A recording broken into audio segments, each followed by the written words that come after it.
Hey everyone, today we're going to learn how to set up SSH keys for GitHub authentication. Before we actually start, there's a couple prerequisites. You need Git installed on your machine, and you also need a GitHub account.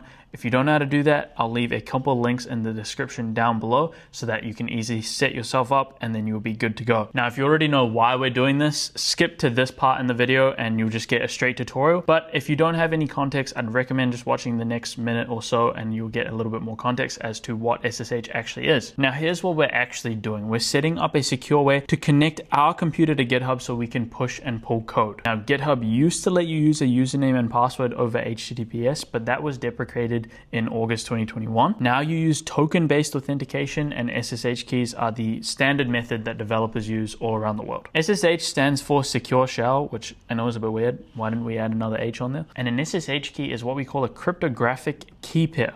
So you actually get two keys, a public key and a private key. The public key, that goes on GitHub, and the private key, that stays on your computer. Then when you connect, GitHub validates that those keys actually match, so it's very secure. And there's actually three main reasons why we use SSH over something like HTTPS. The first of which is pretty simple. You don't have to type your password in every single time you push or pull, which is a lifesaver.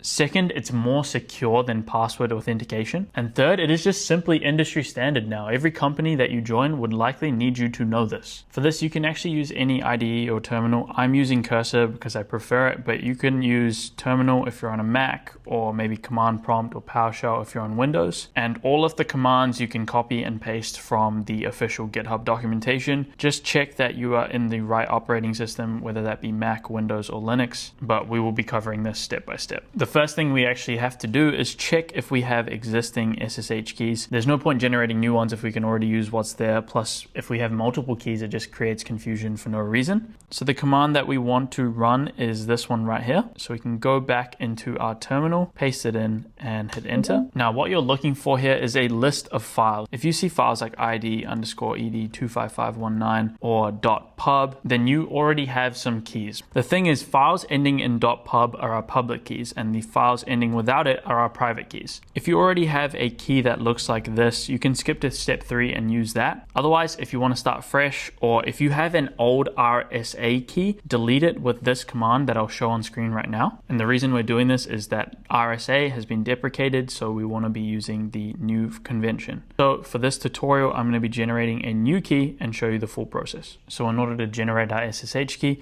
we'll go back to the guide, we'll click on this tab here, and we'll scroll down to the code that we can copy in. You'll notice here the -TED25519 flag. This is the current standard. RSA has been deprecated, as I said before, so don't use RSA. We can copy this in and paste it into Cursor. We're going to backspace and enter in our email that we use for our GitHub account. So for me, it's maximus@nextwork.org, and I can go ahead and press enter. Now you'll see a prompt asking you where to save the file. We can just press enter here and accept the default location, which is going to be in this directory here. And again, it's going to ask for a passphrase. I've always just left this blank by pressing enter again and again. If you add a passphrase, you'll have to type it out every single time that you use the key. Most developers are just going to skip this passphrase for convenience. If you want extra security, I guess you could add one, but I don't know if there is a way to get that passphrase back. So make sure you note it down somewhere, or you would then have to create a new key. So our key pair has been created. This is the location of our public key, and this is the location of our private key. And essentially, I'd kind of think of this as a lock and key type model. So you give GitHub the lock, that is your public key, and then you keep a key on your laptop or your computer, and that is your private key. So when you connect them up, GitHub is going to check if the lock and key actually match, and if it does, you're in. And next, what we need to do is start our SSH agent. And this is the program that holds our private key in memory, so we don't have to manually reference it every single time we run a git command. So you're going to go ahead and run this command right here, eval space $$ bracket SSH -agent, and then a space -s bracket and apostrophe. For Windows, I'll put the command on screen now, but you should see something like this pop up, agent PID. That output confirms that your agent is in fact running. And now we need to add our key to the agent. So in case you forgot your key, you could run something like this, ls ~.ssh / and you're probably going to see something like this. And this, of course, is your key. or on Windows, you're going to see something like this. Now this right here is my private key. So for Mac and Linux, I'm going to run a command like this: ssh-add space tilde /ssh and then my key, which is just here, and I'll paste it in. Hit enter. If you see identity added, it should look something like this. Don't worry if you didn't have known hosts or known host old, that's completely fine. Again, on Windows, your file path may look slightly different here, but it should look something like this, and you should see the identity added confirmation. So now the agent holds our key, and any Git command that needs authentication will automatically use this key. And the next thing we need to do is add our public key to GitHub, and we're doing this because that's how GitHub is going to recognize us. Without the step, GitHub has no way to validate our private key. So again, slightly different commands on Mac and Windows, but we need to get our public key here. So I'm just going to type in pb copy greater than tilde /ssh / and then our public key. So this right here, paste that in and hit enter.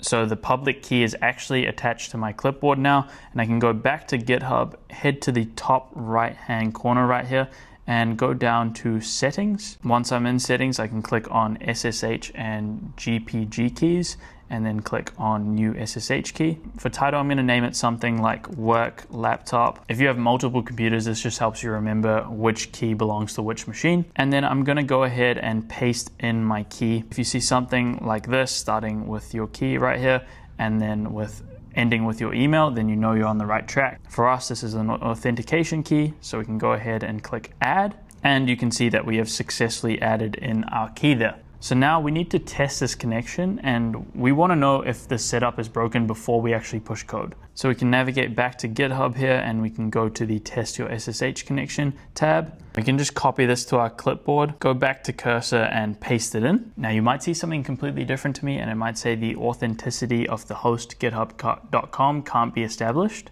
Are you sure you want to continue connecting? Now, I've actually done this before, so it's not the first time I'm seeing this, but the first time you connect, it will basically ask you if you trust this server. So all you would need to do is just type yes and hit enter. And then you should see a message like this, where it should say your username from GitHub, and it should say that you are successfully authenticated. Don't worry about this part here, or the command not found. That is just because there was a comment in the code that got copied. As long as you see successfully authenticated, you are good to go. If you see something like permission denied or something is wrong, then check that you have added in your correct public key to GitHub. I would check that your SSH agent is running, and I would check that you added your key to the agent. But now essentially we can clone repos using SSH URLs rather than HTTPS. So we can go back to GitHub here. I'm going to go to a repository. I'll choose this one right here. I'm going to go to code, make sure that I've selected SSH, copy to clipboard, go back to my terminal, go git clone, paste that in, and it's going to start cloning my repository.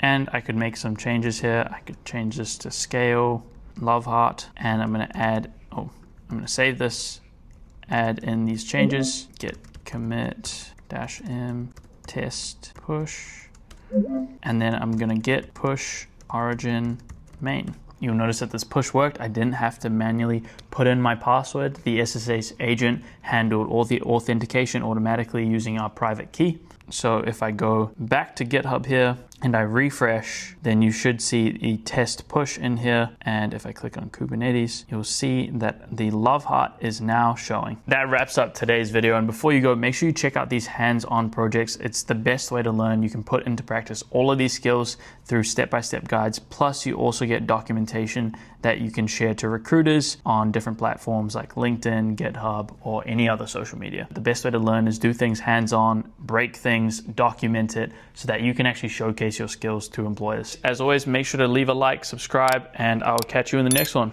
Peace.